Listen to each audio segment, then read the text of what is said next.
Nako, eto na. Nagkakaroon na ng komplikasyon. Etong ginawa ni Chis Escudero nung in-announce niya nung 16 boto ang kailangan para si Sara ma-impeach, di ba? Alam natin, mga kababayan, na kung ba't lumipat si Chis Escudero. Pero para sa mga katulad natin na maunawain, no? Na marunong umunawa sa sitwasyon, no? Pabor tayo na lumipat si Joel. Bakit? Kasi pag hindi sila lumipat, ikukulong sila eh. Wala silang magagawa eh, makukulong sila eh. Sabi ni Cayetano, di ba, pag gusto mo, plunder o lipat, di ba? Sabi nila, hindi totoo yun. Hindi totoo, ba't nangyayari ngayon?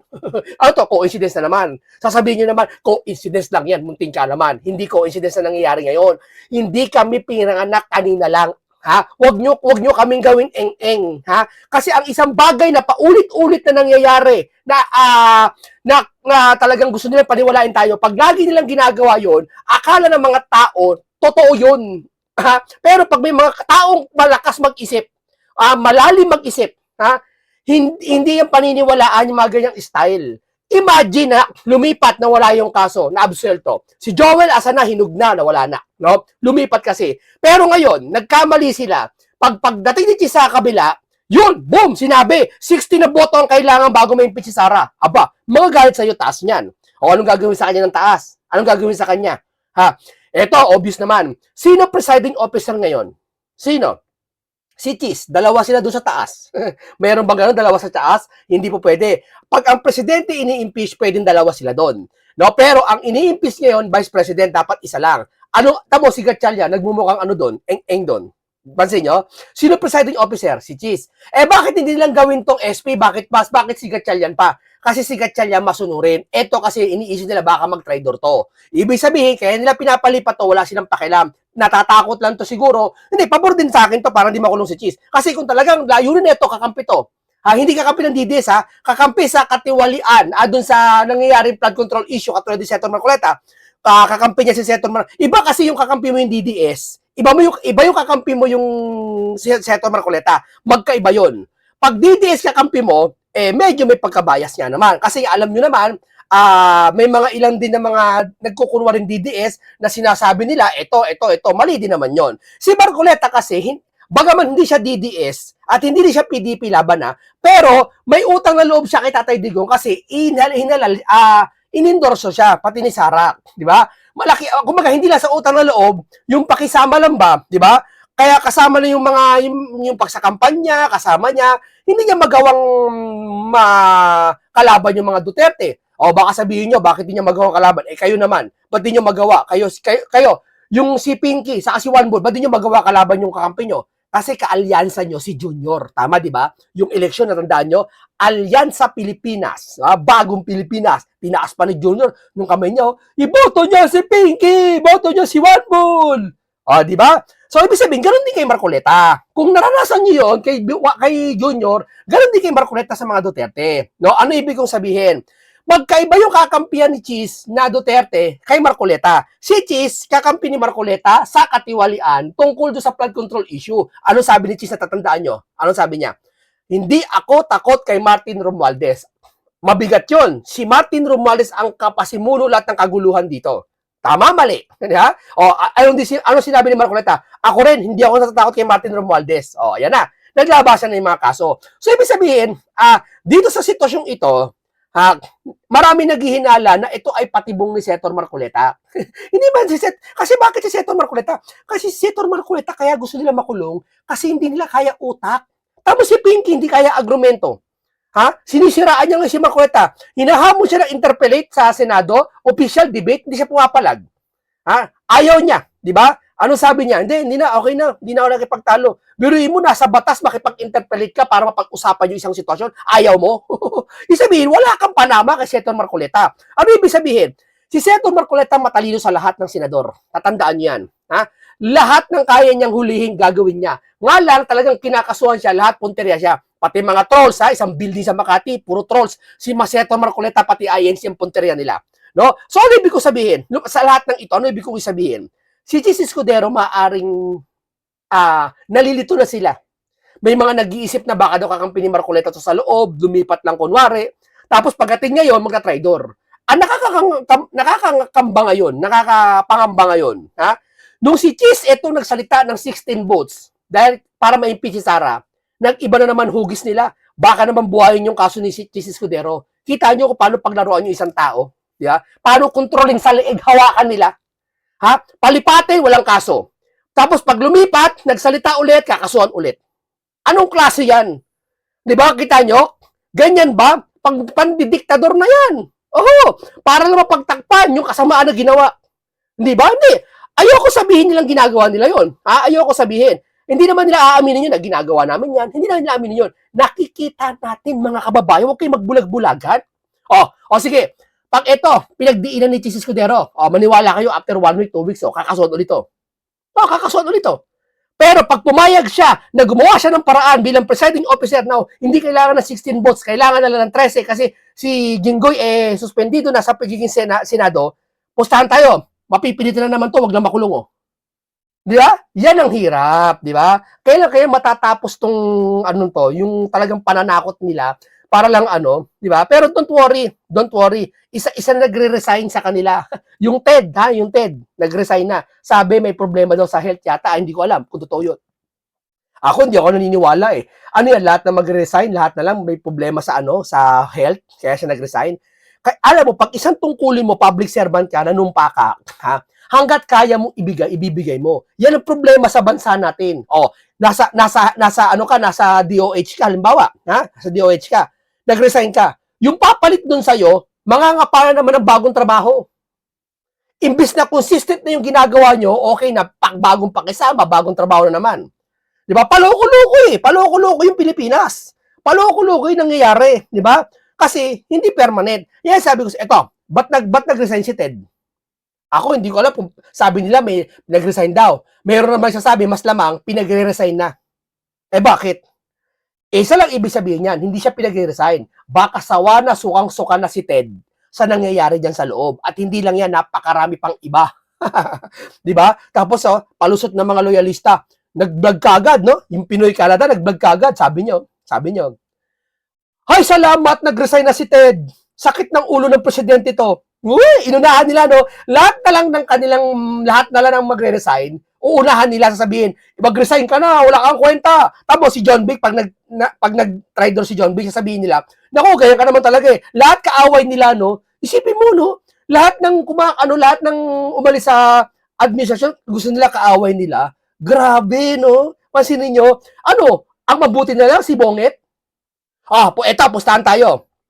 Naalala niyo sinabi ko sa inyo nakaraan taong pa, na kapag si Martin nagsalita, sasabihin nila DDS si Martin. Natatawa kayo, sabi niya, hindi totoo yan, munting kaalaman, so hindi pwede maging DDS yan. Di ba yung nagsalita siya, nasabi niya nasa executive yung problema, anong ginawa ng mga kolokoy? Nag-post na kung saan kasama si Sara, saka si Baste, si Sara, tapos magkasama si Martin, di ba? Siya sabi, ito talaga, usapan na to. Mukhang magdi-DDS na to si Martin, Di ba? Pasuri-suri sila, hindi nila malaman kung kakampihan nila si Martin o hindi. Hanggang ngayon naman hindi nila alam kung kakampihan nila si Bonget o si Martin. Nalilito sila. Di ba? Kasi si Boying kinasuhan si Martin gamit ang pahayag ng 18 Marines. Habang samantala, yung iba, mga pinklawan at mga loyalista, hindi naniniwala sa pahayag ng 18 Marines. So, sino pakikinggan mo? Si Boying o yung mga vlogger? Syempre si Boying, pakikinggan mo. Di ba? Kinasuhan niya si Martin gamit ang pahayag ng 18 Marines. So nagkandalito-lito na sila. Di ba? Nagkandalito-lito na po ang mga vlogger. Hindi nila alam kung kanino sila kakampi. Alam niyo ba't nalilito kayo? Kakaiwas nila yan para hindi matuklas yung totoo. Dito sa amin, kaya Seton Marcoleta, isa lang kakampi namin, taong bayan. At si Seton Marcoleta, yung kanyang ginagawa na pagtutuklas sa flood control issue habang kayo sunod-sunuran yung mga vlogger na hindi lahat hindi lahat. Alam kasi ibang vlogger natauhan na Iba nag-withdraw na Di ba? Habang kayo mga ibang vlogger diyan, sunod-sunuran sa nangyayari kahit alam nyo ang katotohanan. Ngayon si Cheese. Marami sasabi maaaring patibong ito si Cheese ni Senator Dante Marcoleta. Na maaaring, sige Cheese, lumipat ka muna sa kabila. Ikaw na bahala. Pero kakampi ka pa rin namin. Ikaw na bahala.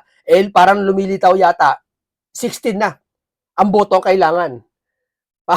Ang nakakapag-alarma nito, Cheese, yari ka. Bakit? Matapos kang palipatin dyan para mawala yung kaso mo, para maabsuelto ka, sinabi mo naman 16 votes ang kailangan ni Sara.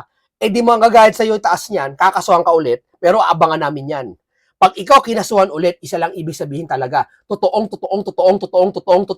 Kapag lumipat, eh wala nang kaso. At kapag lumaban, may kaso ulit. Di ba? Pag talagang ano ka, no? Ayan o, sabi dito.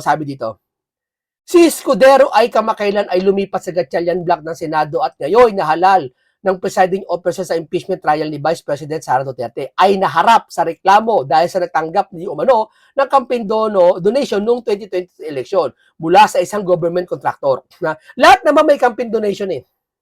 No? Lahat naman eh. Pero pag ikaw lumaban, bubutasan kanila. O tumuha mo, si Erwin, di ba? Independyente yan kunwari, saka sila Rapi. Subukan mo lumaban sa korupsyon niya magsalita. Tamo kakasuhan niya magkapatid na yan. Si Rapi, inaasahan ka namin. Ha? Dapat tulpo inaasahan natin eh. May magsasalita sa flood control issue eh.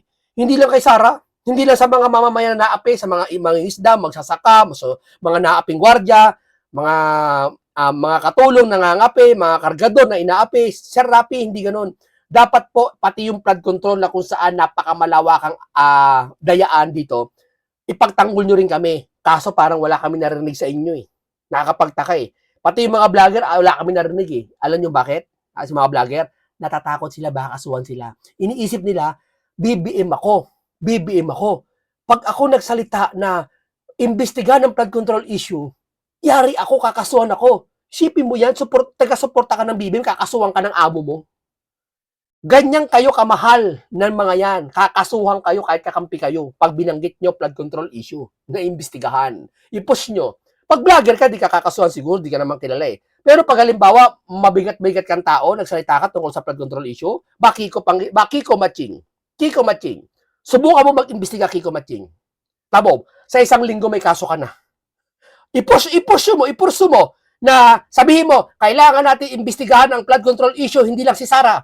Ituloy natin, ipatawag lahat to. Subukan mo, Kiko. Kakasuhan ka natin mo. Yan. Yan yung sinasabi ko sa inyo, mga kababayan. O pero to, painggan natin si Chis Escudero, ha? Painggan natin si Chis Escudero sa kanyang pahayag. Dito, ano to kasi, baka kasuhan siya dito sa kanyang ginawa. Kanina lang to. Hindi ko ito posisyon. Ito ang umiiral na batas sa ngayon. Base sa probisyon ng konstitusyon, base sa desisyon ng Korte Suprema sa Bayan versus Zamora, maliwanag yung paliwanag ng Korte Suprema doon. Napagkasundoan niyo po ba ang conviction threshold ng 16 votes sa ibang senador? Posible bang mabago ito? Hindi namin pinagkasundoan. Hindi ko pinagpapaalam ang aking anuman ang sasabihin ko, ang tanumpating bibigay ko. Gayon din naman ang ibang senador. Hindi naman sila nagpapaalam sa akin ang sasabihin nila bago nila sabihin. Subalit may nakausap ako ilang mga senador kaugnay dito at sang-ayon sila sa aking posisyon. Sa katunayan, liliwanagin ko, hindi ko ito posisyon. Ito ang umiiral na batas sa ngayon. Base sa probisyon ng konstitusyon, base sa desisyon ng Korte Suprema sa Bayan versus Zamora, maliwanag yung paliwanag ng Korte Suprema doon. Ano ba ang sitwasyon ng Senado sa ngayon? Merong 21 senador, 2 ang nakapiit, ang isa ay hindi matagpuan. Yung kaso sa Bayan versus Zamora, klaro at maliwanag na 23 lamang ang senador dahil si dating Vice President, dating President, dating Senator Gloria Macapagal Arroyo ay nahalal bilang Vice President noong 1998. So klarong 23 lang. Walang nakapit, walang nawawala, walang nagtatago. Klarong 23 lang. Pero ang sinabi ng Korte Suprema, sa pagratipika lamang ng isang tratado, ang bilang pa rin na dapat sundin ay 24, hindi magiging 23 dahil ang nakalagay sa pagratipika ng tratado ay 23 senators. Tignan mo. Sino papainggan mo? Nasa batas o yung sinasabi nilang dapat wag na 16? Yari ka dyan, Chis. Gusto pa naman kaya ka pinapunta dyan kasi gusto nila pababain mo yung boto. Maging 13 na lang para makonvict si Sara. 16 ang kailangan. Saan kayo kukuha ng 16 na boto? 13 lang sila. Sakit, no? Baliwala yung papakulong nyo kay Marcoleta. Ngayon nakikita ng taong bayan, nahahayag kayo unti-unti. Itatanggi pa nila yan. Pero don't worry, ipunin nyo lang lahat ng mga kalokohan yung ginagawa nyo. Isa-isa na magre-resign sa kanila. Hanggang maubos na sila ng panahon, maubos na sila ng kakampi. Ang magiging kakampi nila, alam mo ano? Yung mga vlogger na nagpapanggap kunwari loyalista pero nakay Lenny na. Sakit niyan, mga vlogger. Sakit niyan. Kala nyo, hindi namin kayo checkmate, ha? Ano pa siguro kaya kung impeachment ang pag-uusapan, na karapatan ng isang tao ang pinag-uusapan, hindi lamang karapatan ng isang tao, mandatong binigay sa kanya ng milyon nating mga kababayan. Mas dapat siguro na maging stricto tayo tulad ng sa pagratipika sa mga tratado. Gaya ng sinabi ko, ito ang kasalukuyang batas na umiiral. Naalala ko yung aking professor sa constitutional law, the late former Professor Perfecto Fernandez. Sabi niya sa amin, when the trial court makes a mistake, it is appealable to the Court of Appeals. When the Court of Appeals Matalino si Chis, eh. Natatakot lang, eh. Tinatakot lang, eh. Wala kang magagawa, eh. Kukulong ka, eh. Diba? Si Marcoleta, si Jingo lang matapang, eh. Talaga nagpakulong, eh. Alam nila kahit wala silang kasalanan. Pero don't worry. Mauubos din lahat yan. Tingnan mo. makes a mistake, it is appealable to the Supreme Court. Isa-isa nagre-resign, eh. Nauubos na, eh. Diba? Nag-resign na yung isa. Sino pa kaya sa susunod? Susunod na linggo, mayroon pa mag-resign. Sa susunod na buwan, may magbabaltad na, hayaga na, baliktaran na. If the Supreme Court makes a mistake, it becomes part of the law of the land. Ito ang umiiral pong desisyon ng Korte Suprema, sang-ayon man po tayo o hindi. Kaya nga sinabi ko, kung sino man ang hindi sang-ayon sa posisyong ito, hindi lamang ng presiding officer, pati na rin ng impeachment court. Dahil wala namang umapela o naghahanap ng rekonsiderasyon sa aking pasya. At sinabi, may pagkakataon silang iakyat ito sa Korte Suprema dahil justiciable controversy na ito. Depende siyempre sa pagpapasa ng Korte Suprema din, sa palagay ko, pwede nang iakyat at hinug ito. Bakit ko sinasabi ito? Ang impeachment process ay highly political. Klaro naman po, hindi ba? Na may magkabilang panig na magkaiba ang sinusulong. Pabor o kontra man sa impeachment, pabor o kontra man sa nasasakdal. Hindi ba dapat lamang na kapag natapos ang impeachment, tapos na rin ang gulo, away at bangayan? Impeachment ang proseso Hindi pa tapos, sir. Yung flood control pa, sir.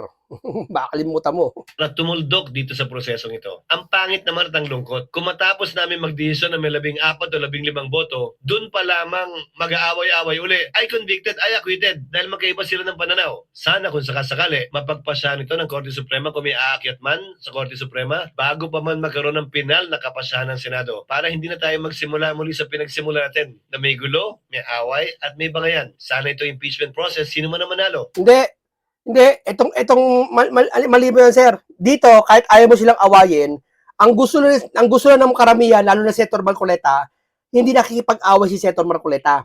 Actually, di ba si Ping at si Marcoleta nakaraan, okay naman, eh. Ang gusto lang ni Senator Marcoleta, imbestigahan. Ayaw ni Pinky, ayaw nila. Wala namang ginagawa si Senator Marcoleta masama laban sa kanila. Nagsasayta ba laban sa kanila? Nakapagsasayta ngayon na lang kasi ayaw nila mag-imbestiga. Nalala niyo yung sinabi ni Senator Marcoleta, kailan ka mag-iimbestiga, Pinky? 9 na buwan ka hindi nag-iimbestiga.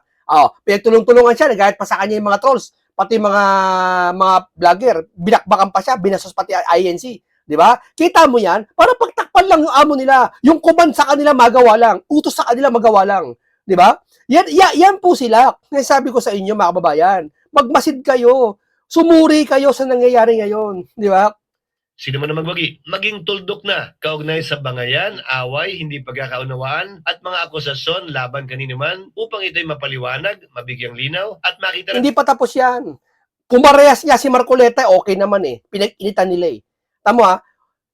Ayaw ni Marcoleta ng gulo. Gusto niya mag-imbestiga, okay, tutuklasin natin. O palagay natin, no, nagsimula ang Pangulo sa mahiya naman kayo, pero kahit si Marcoleta nagsimula, ibigay natin sa kanya credit na siya nagsimula, sige. Pag si Marcoleta nag-imbestiga, pagbigyan mo. Huwag kayong magagalit, mga vlogger. Hindi, nagagalit, eh. Iba yung sinabi ng Pangulo sa sinasabi ng mga vlogger. Nakapagtataka, lahat ng vlogger ng loyalista, iisa sinasabi, sinungaling ka, Marcoleta, sinungaling ka. Ay, may nagko-command. Parang ganito, ako amo, ako boss. Gusto ko, imbestigahan nyo sa lalong madaling panahon. Ang nangyayari ngayon, maanumalya. Tapos pagtalikod ko, utusan ko lahat ng vlogger. Hoy, mag-meeting tayo ngayon. Lahat, ha, sabihin nyo sinungaling si Marcoleta, sabihin nyo hindi totoo siya, sabi niya, ha. Kasi ayoko mag-iimbestiga talaga. Parang gano'n. Sinari lang, hindi totoo to, ha. Parang gano'n ang pakiramdam namin. Kaya pagdating sa vlogger, iisa sinasabi, daming vlogger, iisa sinasabi. Ano yan? Lahat tsamba, iisa sinasabi nila. Si Marcoleta, ikulong yan, pag yan, aso yan, gano'n. Magnanakaw yan, mandarambong. Binabaltad pa si Senator Marcoleta. Siya pa naging mandarambong ngayon. Samantala yung napatunayan, di matawag-tawag na mandarambong. Inosente daw kasi walang ebidensya. Paano magkaka-ebidensya? Walang investigasyon. Di ba? Yung mali, yung mapait, minamatamis nila. At yung matamis, minamapait nila. Di ho ba? Yun ang ginagawa nila ngayon, mga kababayan. Tapos sasabihin natin na itong tapos na problema, hindi tapos na problema. Kahit anong pakisama natin sa nangyayari ngayon, sila ang may kagagawan dahil sa pagkatatakip nila. Nagiging masamang tao sila sa kakatakip nila. Sipin mo si Pinky. Hindi naman ganyan eh. Pero ito mga sama-sama na ugali. Kakatakip. Ng ating mga kababayan. Maganda. Oh, yeah? Yan ang sinasabi ko sa inyo, mga kababayan. Humugis kayo. Pakiramdaman nyo, mga kababayan. Pakiramdaman nyo ang nangyayari ngayon. Di ba? Ano to eh, labanan ito ng hindi to patalinuhan, mga kababayan. Kung nanonood lang kayo lagi ng balita, ang hirap kasi sa inyo eh. Nakikinig kayo sa mga vlogger-vloggeran lang eh. Kung ano lang yung nakitang issue, aasarin si Marcoleta, sasabihin Marco Tae, Marco Beta, aasarin lang. Yun lang, mga asar siya. Tutoksuyin niya, magsaseta ng masama laban sa INC. Tama yung Pinoy Kalada pag napanood mo bunganga. Puro sama ng loob yung ipinapasa sa mga followers niya. Marco Tae, mga kultong relihiyon, ganyan. Wala, yun lang ginagawa niya. Pero mamutawi sa kanyang bibig yung katwiran, hindi mo makikitaan. Hindi mo makikitaan. Puro pambabas lang ginagawa niya. Oh, halatang-halata may kuman sa kanya. 'Di ba? Yan. Pero wag kayong mag-alala. Darating yung panahon, yung tao na sasalita na yan, marirealize niya kung ano ginagawa niya. Yeah? Yung pinagtatanggol niyang tao, sigurado ko, ipagkakangulo kayong lahat mga vlogger, iiwan kayo niyan. Maniwala kayo. Iiwan kayo niyan mga yan. Yung mga boss nyo, amo nyo, iiwan kayo niyan. Di ba? Oh, pinatanggol nyo, yan ang masakit sa lahat. Di ba? Ibig sabihin, umpisa pa lang, alam nyo na hindi totoo yan. Pero sige lang kayo sip-sip. Di ba? Sumisip-sip kayo sa mga amo nyo na mali ang ginagawa. Ang tanghali sa inyong lahat. I hope nakakain na kayo or kumakain pa lang. Anyway, painggan naman natin si Kati Binag. Matapos-tapos tayo sa kwentong konting ganyan yan. Basta, ang ano natin kay Cheese, parang lumalabas ito tuloy ang magiging kaso. Baka, narinig na natin, na tuloy ang magiging kaso kay Cheese kasi nga, tungkol sa 16 votes. Mula nang binitawan yung 16, kasi safe na siya eh. Lumipat na siya. Okay na siya. Nagkaroon ng quorum 13. Nagkaroon ng 30 na boto. Naging Senate President si Gatchalian. Okay na, ligtas na, safe na. Nagsalita pa na 16 boto ang kailangan ng Senado. Yun! Parang bubuhay na naman yung kaso. Tindi, no? Tindi nila, no? Talaga wala yung ginagawang puppet yung mga senador natin, no? Parang, sumunod kayo sa akin, pag hindi, kakasuhan ko kayo. Diba? Desperado na yan, mga kababayan. Desperado na yung ginagawa ng mga yan. Desperado na po. wala ko ng short na video na to kasi nakita ko yung sobrang panlalait at pangiinsultos kay Senator Robin Padilla base sa porque parang sinasabi nila I don't know, sinasabi nila yung iba hindi nakapag-aral. Parang alam ko nakapagtapos siya ng pag-aaral if I'm not mistaken. Correct me if I'm wrong. But alam ko tapos si Robin nata ng criminology. Hindi ko pagkakamali Sabi nila bobo daw si Robin. Bobo? Alam mo, sa paglilingkod sa bayan, hindi kailangan ng tapos ng pag-aaral. Alam mo, ang Panginoon Diyos, kumukuha yan ng mga taong hindi tapos. Kumukuha yan sa mangmang. Tignan mo, si Moises, utal-utal. Utal-utal si Moises. Kala nyo? Basahin nyo. Ang naging boses niya si Aaron. Sabi niya, pumunta ka sa hari, Moises, kausapin mo yung hari. Anong sabi ni Moises? Panginoon, paano ko makakausapin? Utal-utal niya ako magsalita. Pero ginawa siyang, pinagkatiwalaan siya ng Diyos.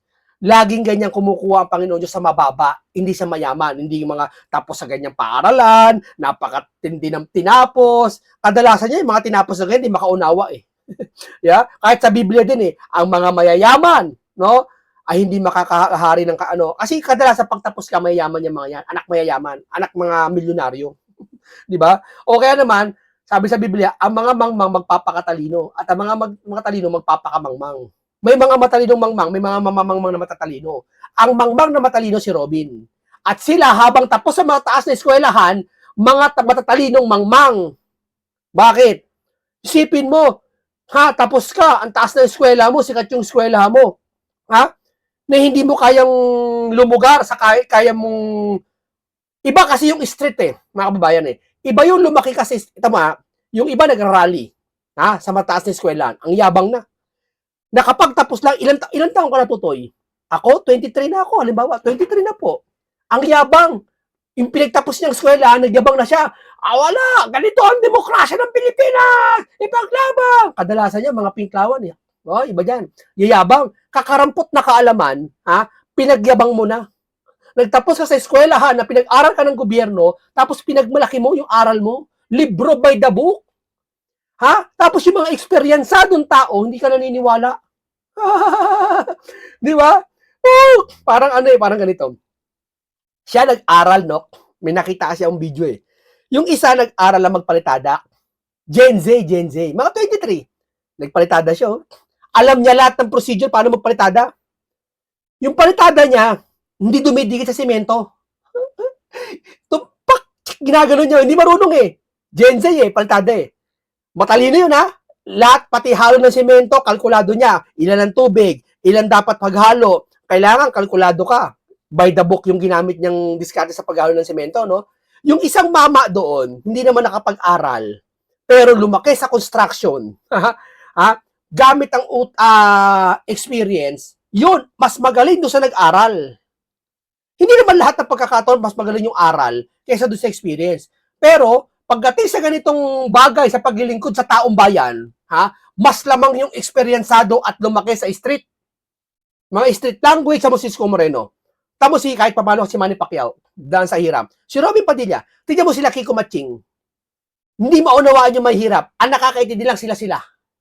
Iba puro matatapobre pa. Di ba? Hindi mo sasabi lahat Regardless, kayong mga nang-iinsulto sa kanya na tinatawag niyo siyang bobo, tanga, or ano pa man, ay tumingin-tingin naman kayo muna sa salamin bago kayo mamintas ng kapwa ninyo. Hindi bobo si Robin, matalino si Robin. May hindi silang kayang isipin ni Robin. Ako mga kababayan ako hindi naman mababa ang tao ako. Mas mataas pinag-aralan sa akin ng mga mataas sa eskwelahan. Harap mo sa akin sa mga diskusyon, hindi mananalo sa akin. Kahit sa salita ang street language, hindi mananalo. Sa experience, hindi mananalo. Una, senator yung kinakausap nyo or pinipintasan nyo. Kayo, anong status ng buhay nyo? Ano estado nyo? Nakapagtapos kayo ng pag-aaral? Saan kayo nakarating? Yung mga tao ngayon, pinagmamalaki, tapos ako ng pag-aaral. Tapos ako. Kumidlat na malakas. Takot siya. Totoo yan. Yung mga tapos ng pag-aaral, kumidlat na napakalakas-lakas. Naglabasan lahat ng mga paniki. Takot sila. Yung tapos ng pag-aaral, takot Samantala yung isa hindi nakatapos ng pag-aaral, kumidlat na malakas, natuwa pa. Kita niyo pinagkaiba. Hindi ko minamalit yung tapos ng pag-aaral Diba? Mas lamang lang talaga yung mga nasa kalsada lumaki. Tapos kahit pa paano nakatapos. Katulad ni Robin. Kesa yung hindi nyo naranasan yung hirap, yamang kagad naranasan nyo. Kaya hindi nyo maunawaan itong paglilingkod sa taong bayan na to, puro kaplastika ng ginagawa nila. Totoo naman Diba? May naramdaman ba kayo sa mga mahal namin West Philippine Sea! Yung mga nabaha ngayon, hindi nila mahal. Ano katunayan? Ayaw nila sinusunod, tahimik sila Di ba? Tahimik sila. Yan ang nagagawa ng masyado kasi kayo ng hawak sa sarili nyong kakayahan. Di ba? Hindi nyo alam na paplastikan na kami sa inyong lahat. Di ba? Hindi kita to. Kaya nga si Pangulong Duterte, saka si Sara makamasa Bakit? Very natural yung ginagawa. Tamo, ginagaya ng iba yan. Ginagaya ng iba, hindi magaya-gaya. Plastic. Si Duterte, di ba? Very napakamasa. Yan ang meron sila totoong tao. Di ba? Ako hindi ako nakapagtapos ng pag-aaral, pero at least hindi ako mapanglait na basta lang manlalait na isang taong walang ginagawang masama sa'yo, di ba? Ako, nilalait ko yung mga troll na bayaran. Bakit kanyo? Kasi yung mga troll na bayaran niya, sinanlaning kaluluwa nila sa demonyo. Oo, yung mga troll na yan, darating yung araw, gagabain kayo, pati pamilya nyo sa ginagawa nyo. Pinaniniwala nyo yung mga tao, mga inosente na naratibo nyo na Marcoleta, Marcobeta, magnanakaw ka, si ganito, hindi magnanakaw, inosente. Ang dami naniniwala sa kanila, sinasabay nila. Para kunwari, yung mga tao, si marami sa kanila. Tiyan mo, yung mga naglalike sa kanila, ang dami nahawa. Yun ang gusto nila Papatungong impyerno yung ginagawa nyo. Maniwala kayo sa akin. Kala nyo, ganyan-ganyan. Ang pagsisingil ng Panginoon Diyos, hindi agad-agad. Tandaan nyo. Ang Panginoon Diyos, may araw ng pag-ani, may araw ng paghahasik, may araw ng pagpipitas. May araw ng paghuhukom nga Lahat yan may tinakdang araw. Tandaan nyo yan. Hindi lahat kayo sa oras nyo, lagi kayong tama. At lagi tama, yung ginagawa nyo, ikinukonsinti kayo ng Panginoon Diyos.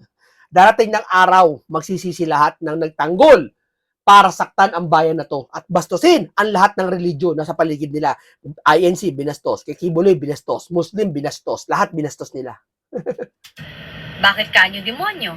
Kasi yung mga demonyong nagnakaw sa kaban ng bayan, hinire sila. Supporter ng mga adik at magnanakaw. Wala silang pinagkaiba dun sa mga yun. Kasi basically kasabwat na sila sa pagnanakaw sa atin. So kayo na especially mga troll at saka yung feeling ng mga nakapagtapos ng pag-aaral dyan at mataas ang edukasyon, nakapag-aaral sa magandang eskwelahan, walang kwenta yung pinag-aralan nyo kung ganyan kayo ang pag-uugali nyo. 'Di ba?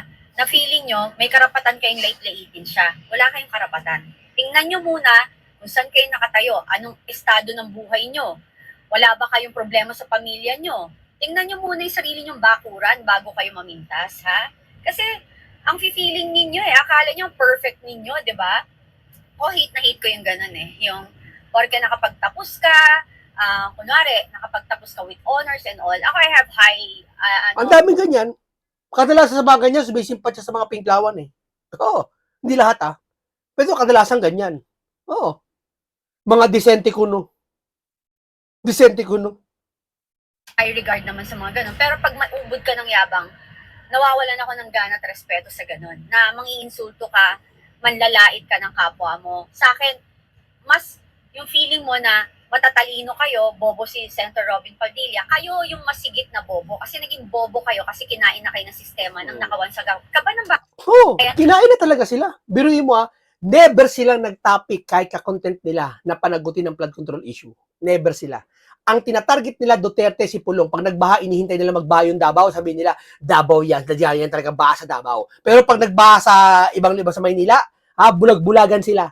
Pag Davao nagbaha, open yung mata nila. Kasi asa na 51 insertion ni Pulong. Tanungin mo kung ano yung 51 insertion paano nabuo. Hindi nila kaya explain. Hindi sila marunong gumawa ng budget Para sila mga robot na isang command lang. O ito robot pag ito pindutin kita sa likod basta kung ano nakikita mo, yun lang gawin mo. Parang gano'n sila, mga robot sila. 'Di ba? Yan lang nangyayari ngayon. May mga troll, may mga naniniwala, robot-robot sila. Wala silang ibang kung ano yung marinig nila, yun lang yun. Hindi nila kaya explain kung ano yung 51 insertion. Bakit? Sa buong Pilipinas, si Pulong Lamba may 51 billion insertion. Siya Lamba may insertion, siya Lamba. Yun lang, alam nila. Kinakalimutan ng iba. Kaya ibang tao nakakarinig sa kanila, napapaniwala nila. Akala talaga si Pulong lang may 51 billion insertion. At nakakasama pa nito, pag kinausap mo yung mga tao na si Pulong ba may 51 billion insertion? Oo, si Pulong meron. Si Sandro, ay hindi totoo yun. Sinungaling yun. Hindi totoo. Si Sandro malinis, walang insertion. Kahit meron sa Cabral Files. Yan ang isasabi ko sa inyo mga kababayan. May 51 insertion, may magnanakaw na. Wala naman Hindi porket may insertion ka, nagnakaw ka na. Iimbestigahan ka. Kaya nga maganda, imbestigahan. Bagay na hindi nila ginagawa.